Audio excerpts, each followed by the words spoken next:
Are you a brand new player to EU5 or a beginning player looking to improve? In this series, I'm going to go over a starting nation that anyone can play as their first game in EU5.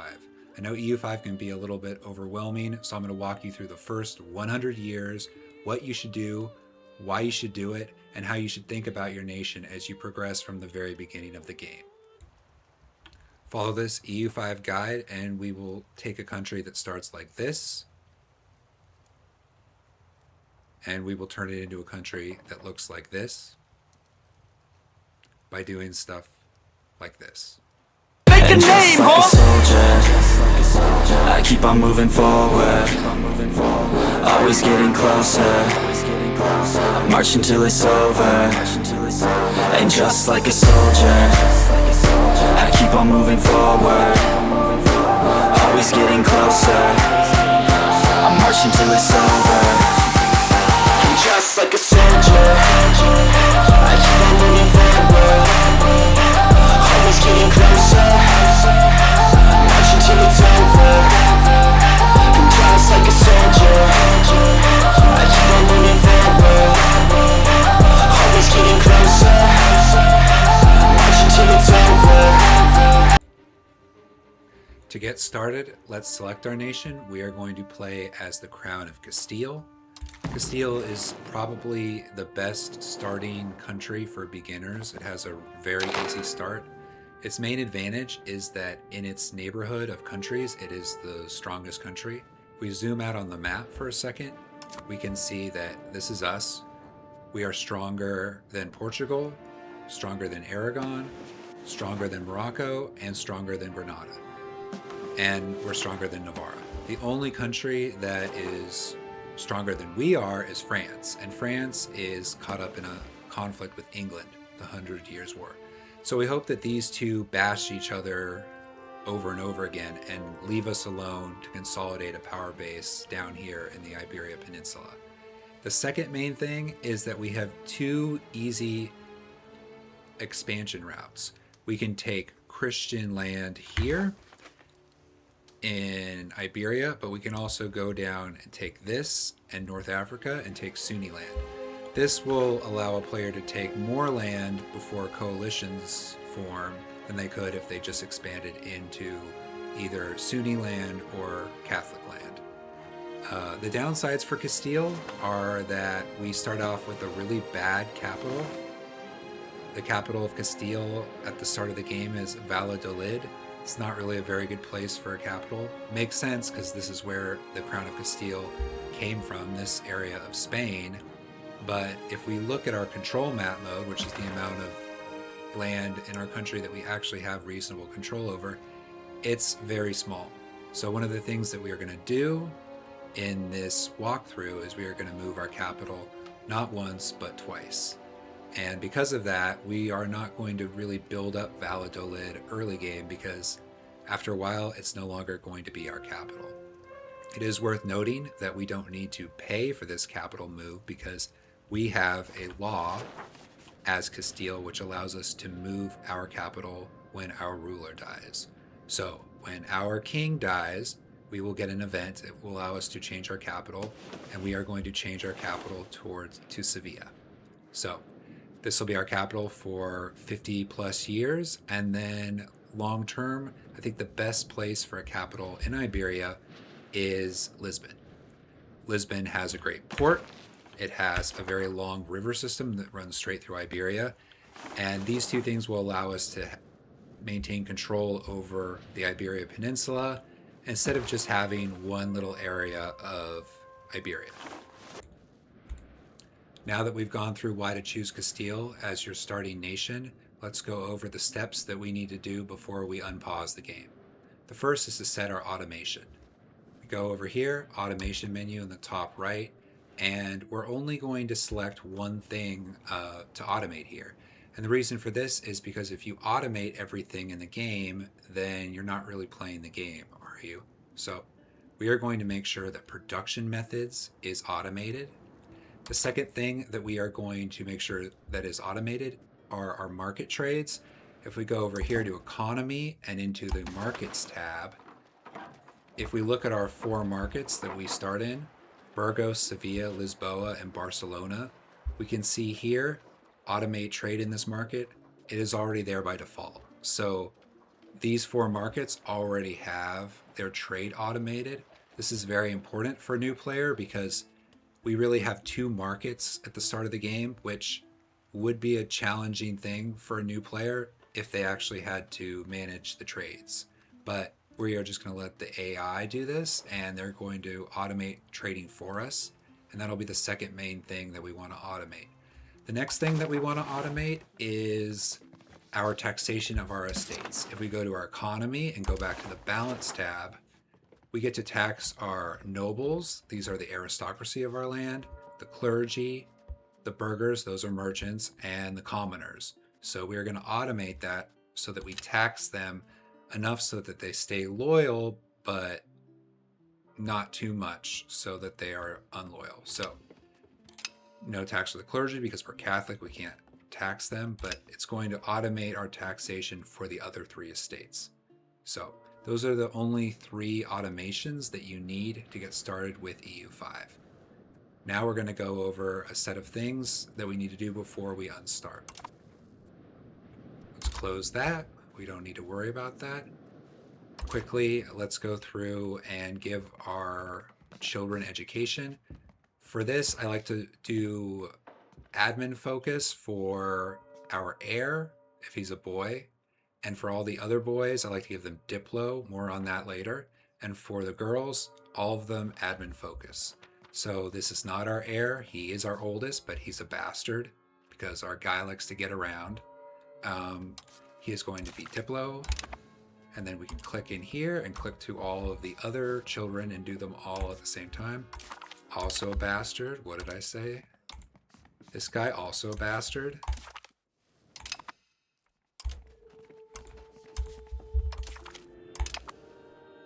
Okay, good amount of bastards. Okay, so we've gone through and we've set the education for our kids.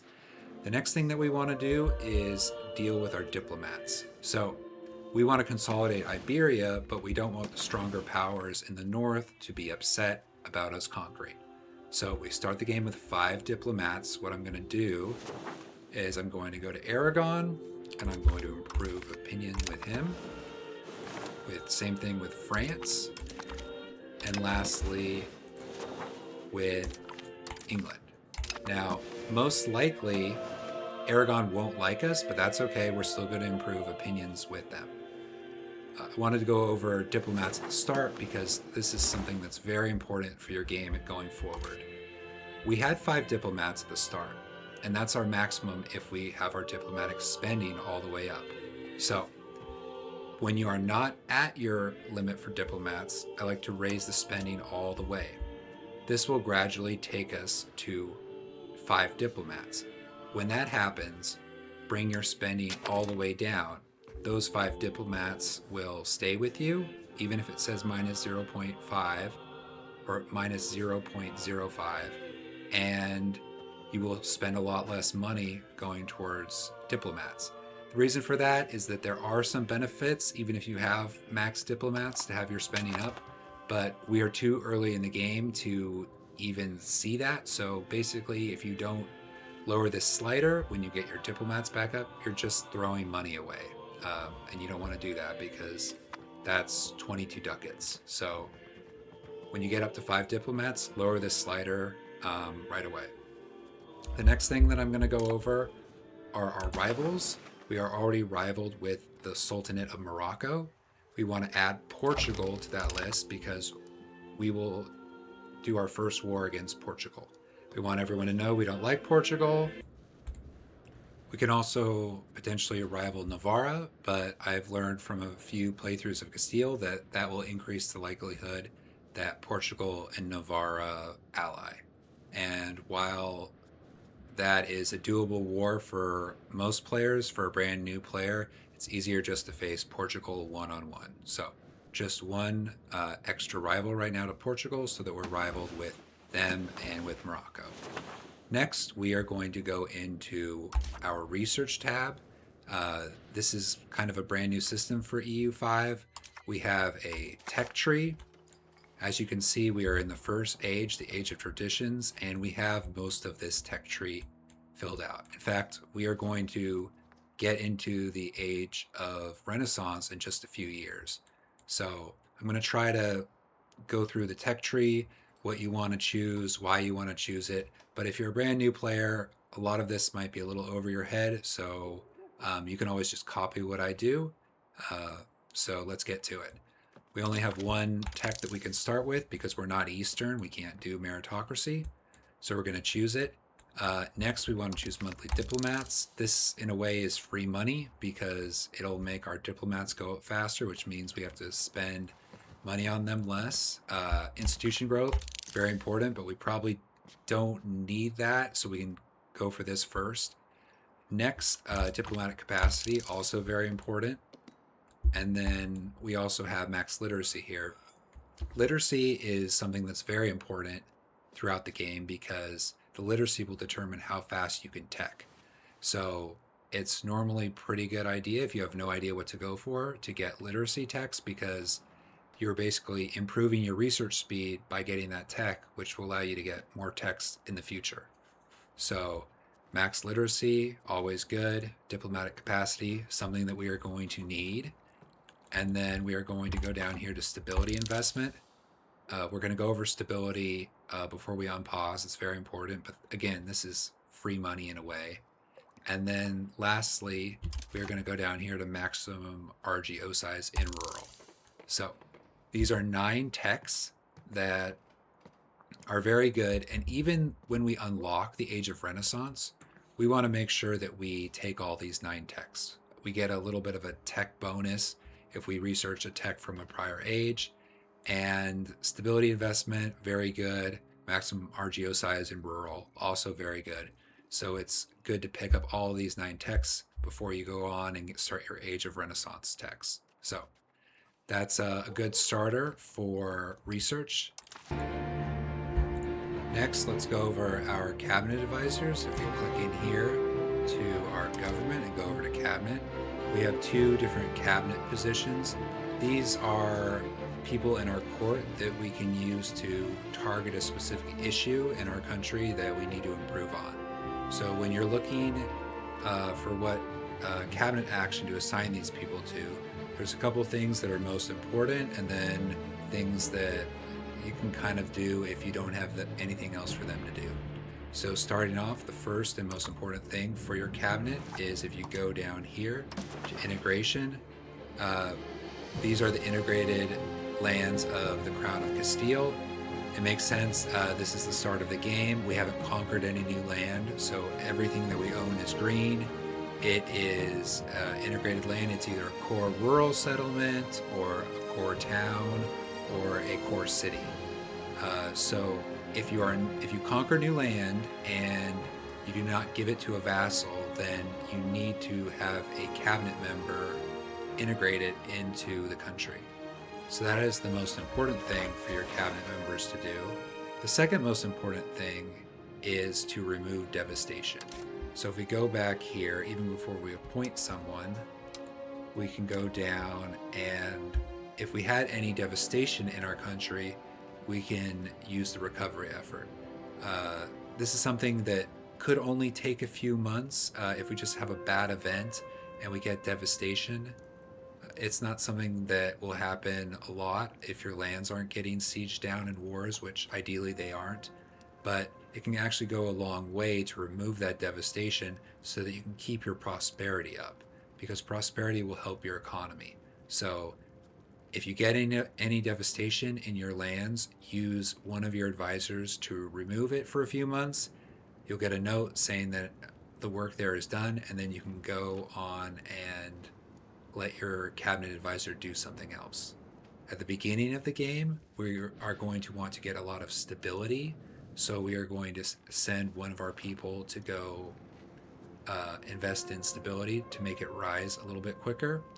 Other important things for Castile is going to be religious and cultural conversion.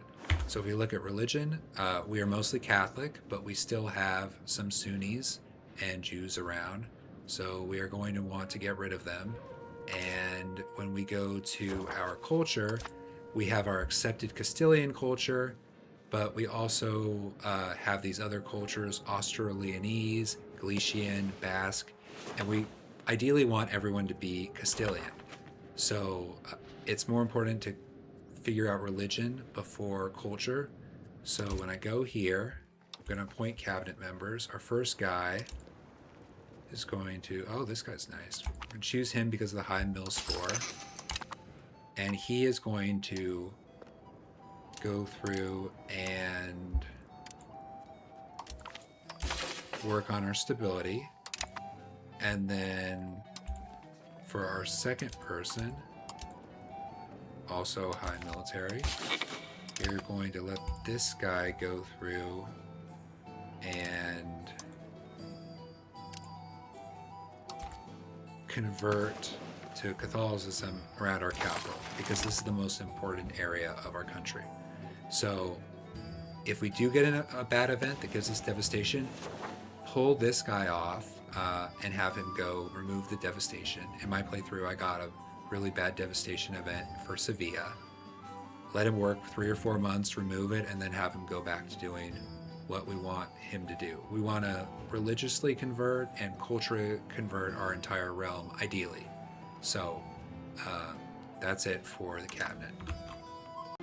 And I guess what we need to do going forward is look at our budget. So if we go in here to our balance, we already took care of our taxation.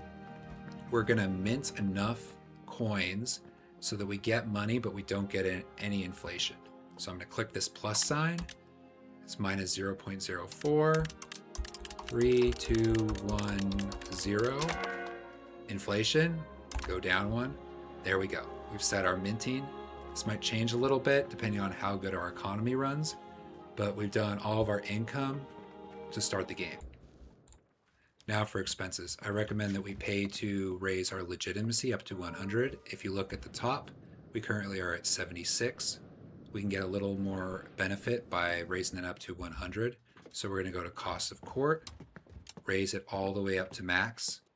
The important thing to note about cost of the court is that unlike diplomatic spending, when we reach the cap of 100, it won't continue to charge us the full amount. It'll just charge us the amount we need to stay at 100. So unlike the diplomatic spending, we don't really have to worry about this. We can have it all the way, which I recommend if you're a wealthy country.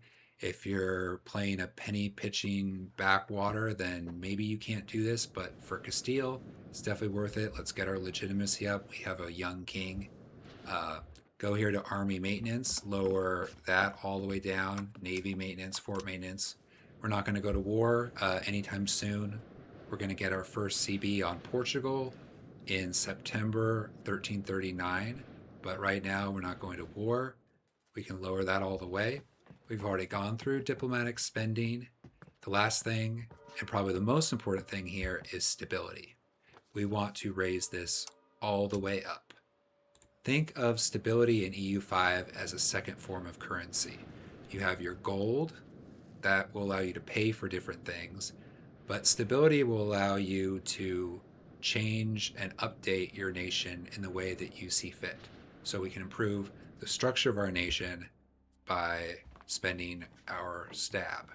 So we're going to raise this up all the way. We've already gone in and used one of our advisors to up that even faster, but it's very important. We want to make sure that we are getting as much stability as we want, because we are going to have a great disaster that is coming in a little over 10 years, the Black Death, and we're going to need a lot of stab for that. If we go over to our ages, when we hit the age of Renaissance, we are going to need to spend stability for the Renaissance, for banking, for professional armies. All of that is going to cost money and stab.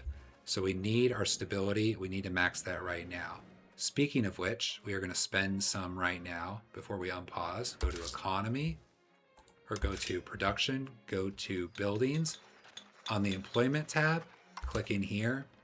We are going to change from first come, first served. I personally prefer infrastructure than most profitable, but most profitable first is also fine. Click one button, set it and forget it. You don't have to touch that the rest of the game. So we're going to do that. We've subtracted 10 stab. We've moved from 29 down to 19. And that's pretty much it for starting out as Castile. But before we unpause, I want to go over the structure of the nation very quickly. So our nation is kind of structured based around our laws. One of the good things about Castile is that we have really good laws for the game start. Not perfect, but they're better than many other countries. So we don't really have to spend a lot of effort on changing these. I mentioned stab previously.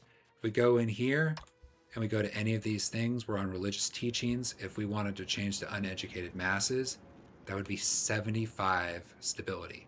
Well, if you do it this way, but there's a workaround for that as well. But we don't really need to change one of our, or many of our laws as Castile, because we start out with some really good laws. So this is one way that your nation is structured. The other way is through your values. We're going to go over values later, but I wanted to briefly bring them up because as you're playing, you can hover over these. Depending on the decisions that you make, it'll push these sliders one way or another, and you'll get different buffs and debuffs to your country. So wanted to bring that up. And that brings up the last way your country is kind of structured. It's through your estates. So we are in 1337. It's still feudalism here. We have a very large country and we can really only control the area around our capital. So we rely on other groups of people called estates to manage our country. So we are the crown. We also have the nobles, the clergy, the burghers, and the commoners. We are going to want to go to the burghers and give them an estate privilege all the way down to urban development grants. This is very good. Make sure you do it before you unpause. And if you're a brand new player, it can be a lot to handle right now, but basically you want to make sure your estates have enough privileges to make them happy, but not too many privileges where they're too powerful and they overly control your country. So right now we are at 23 crown power. It's a little bit below the equilibrium you want to be at of 25, where we start getting buffs instead of negatives for our nation. But we're going to work on that. Even though we gave the burghers a new privilege, giving them more power and making us less powerful, in the long term, that's a good privilege. You want your estates to have good privileges and not have any bad privileges. So going forward, when you get an event, some of them will be good and some of them will be bad. Most of the time, you'll have an option if it's a bad event. No matter what you do, for the bad event, do not choose giving them an extra estate privilege. If you need to give them an estate privilege like we just did, do it manually. They're going to want bad estate privileges. We want them to have the estate privileges we want so they help us help the country, and not bad estate privileges that only help them and hurt the country. So these are the estate privileges. When the event fires with an option to give them some new estate privilege, don't choose it. If you wouldn't click it here by adding new estate privilege, then you shouldn't give it to them. So that's it. And while we're talking about events, before we unpause, probably the second most important thing to not lose in those events are stability, because we're going to need a lot of stability. And I'm actually going to play 1 month just to show the last thing that we kind of need to do before we unpause. Navarra, Portugal, Aragon, for Aquitaine. Okay. You can do this at game start, but we needed 20 stability to do it, and I didn't really want to get new players in the mindset of going into negative stability. So we're going to go back to our estates. We as the crown do not have privileges. We have reforms, which are pretty much privileges. This one's locked. We're going to click this to change it for 20 stability, and we're going to choose autocracy. This is going to give us more crown power. Like I said, we want to be at least at the 25% mark. So that's going to help out a bit when this law gets enacted. It'll take a few years to counterbalance the extra strength that we gave our merchant class. So if we go here, we've got everything good, and losing money, that's okay. We have a big treasury. And that's it for Game Start. Now you can unpause, play the game, and I'll see everyone in a couple of years on September 1st, 1339. Thank you for watching.